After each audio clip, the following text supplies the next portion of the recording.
오늘은 잠언 6장으로 하루를 시작하겠습니다. 오늘 제목은 스스로 책임지라는 제목으로 말씀을 한번 묵상해 보겠는데요. 오늘 본문은 자신의 아들에게 자기 자신을 스스로 구원하라고 하는 내용을 말해주고 있습니다. 1절에서 5절에 나오는 내용은 보증에 대해서 말하고 있습니다. 여러분들은 보증에 대해서 어떻게 생각을 하십니까? 오늘 이 말씀을 묵상하다 보면 보증을 서지 말라라고 하는 말처럼 느껴질 수가 있습니다. 그런데 사실은 그렇지 않습니다. 만약에 절실하게 보증이 필요한 이웃을 돌보지 않는다면 이것은 이웃을 사랑하라고 하는 율법과 충돌이 일어나는 것입니다. 그렇다면 우리는 어떻게 보증으로부터 자기 자신을 구원할 수 있을까?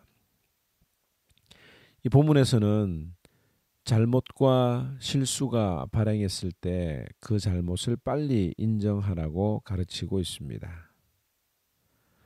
또 약속이나 보증을 쉽게 하지 않도록 처음부터 신중하게 그리고 분별력 있게 행동해서 올무에 빠지지 않도록 하는 것이 지혜로운 일임을 알려주고 있죠.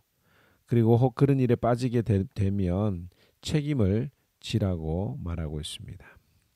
두 번째 우리 스스로 구원해야 되는 것은 이 게으름에 대해서 성경이 말하고 있습니다. 6절에서 11절 말씀에 보면 이 게으름은 악한 것이고 또 책임을 회피하는 것이 게으름이라고 볼 수 있습니다.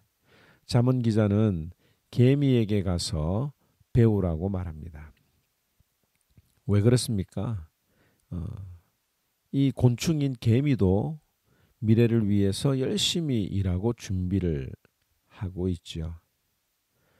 존 오웬이라고 하는 청교도 신학자는 신앙생활의 최대의 적을 게으름이라고 했습니다. 우리가 잘 알아야 되는 것은 뭐냐면 이 신자들의 거룩한 삶, 성화는 갑자기 하루아침에 일어나는 변화가 아닙니다. 성화는 하나님의 은혜로 말미암아 믿음으로 이루어지지만 이 믿음은 자신을 쳐서 복종시키는 매 순간의 삶의 훈련으로 만들어진다는 점이죠. 게으른 자는 거룩한 변화를 이룰 수 없고 이것은 하나님의 뜻에 역행하는 악하고 미련한 삶이라고 이야기를 하고 있습니다. 신자들은 분명히 이 게으름에 대해서도 자기 스스로를 책임지고 구원할 만큼 성실하게 살아야 하는 것입니다. 세 번째는 악한 자들과 함께하지 말라고 이야기를 합니다. 12절에서 15절에 보면 이 악한 일을 행하고 다니는 것은 말할 것도 없거니와 악한 자와 함께하는 것도 조심해야 된다고 말하고 있죠. 악한 사람과 함께하는 그 길은 처음에는 좋아 보이는지 모르지만 결국에는 인생을 패망하게 됩니다. 여러분들 주변에서 어울리는 사람들이 어떤 사람들입니까? 여러분들의 삶에서 그 영역을 한번 살펴보아야 할 것입니다.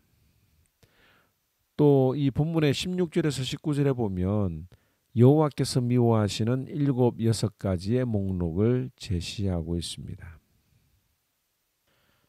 하나님이 싫어하시는 것은 교만한 눈, 거짓된 혀, 무죄한 자의 피를 흘리는 손, 악한 계교를 꾀하는 마음, 빨리 악으로 달려가는 발, 그리고 거짓을 말하는 망령된 증인, 형제 사이를 이간하는 자들이 바로 하나님께서 미워하시는 6가지의 죄의 목록이라고 봅니다. 신자들은 이러한 죄의 목록, 하나님이 싫어하시는 것에서부터 우리 스스로 구원해서 변화된 삶을 살도록 노력을 해야 되는 거죠. 우리가 어떻게 이 변화된 삶을 살아갈 수 있습니까? 하나님의 말씀만을 붙드는 것이 유일한 방법입니다.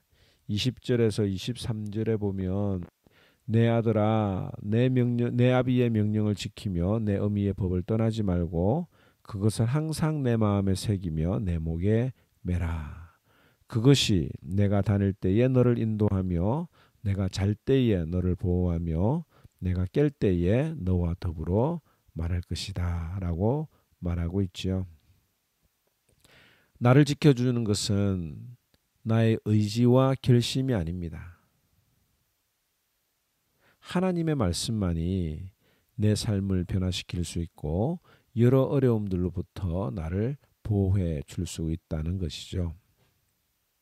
말씀은 어둠 속에서 비치고 또 위험한 길의 보호자이며 광야에서는 우리의 인도자가 되어주십니다.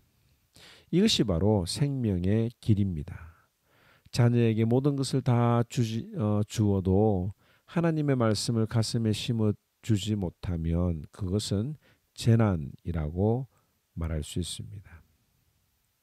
교인들을 위해서도 모든 것들을 다 주어도 하나님의 말씀을 주지 못하는 목사 역시 또 무익한 자라고 말할 수 있겠죠.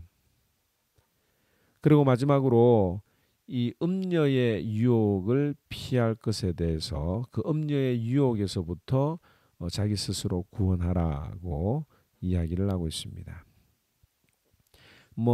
굳이 설명을 하지 않아도 이 성적인 부도덕은 고통과 불명예와 시기와 복수를 초래한다고 오늘 24절에서 35절 말씀에 말을 하고 있습니다. 잠언 기자는 이것을 아주 설득력 있는 비유로 설명을 하는데요. 사람이 불을 품에 품고서야 어찌 그의 옷이 타지 아니하겠으며 사람이 숯불을 밟고서야 어찌 그의 발이 되지 않겠느냐.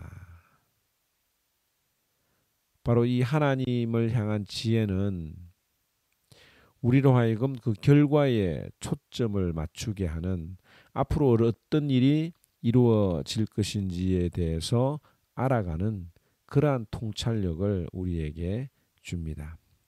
오늘 이 말씀을 통해서 하나님이 우리에게 원하시는 삶, 내 스스로를 구원하라, 책임감 있는 삶을 살아라고 오늘 우리들에게 말씀해 주시는데요.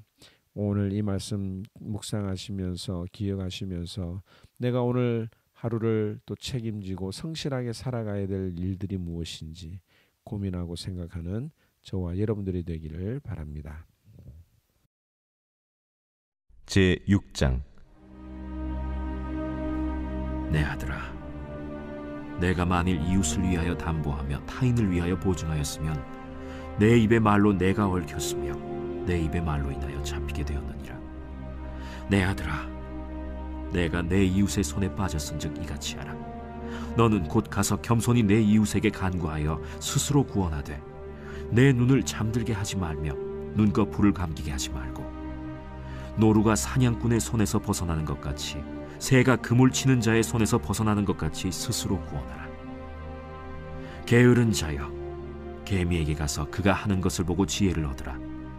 개미는 두령도 없고 감독자도 없고 통치자도 없으되 먹을 것을 여름 동안에 예비하며 추수 때의 양식을 모으느니라. 게으른 자여, 내가 어느 때까지 누워 있겠느냐? 내가 어느 때에 잠이 깨어 일어나겠느냐? 좀 더 자자, 좀 더 졸자, 손을 모으고 좀 더 누워있자 하면 내 빈궁이 강도같이 오며 내 곤핍이 군사같이 이르리라. 불량하고 악한 자는 구부러진 말을 하고 다니며 눈짓을 하며 발로 뜻을 보이며 손가락질을 하며 그의 마음에 패역을 품으며 항상 악을 꾀하여 다툼을 일으키는 자라. 그러므로 그의 재앙이 갑자기 내려 당장에 멸망하여 살릴 길이 없으리라.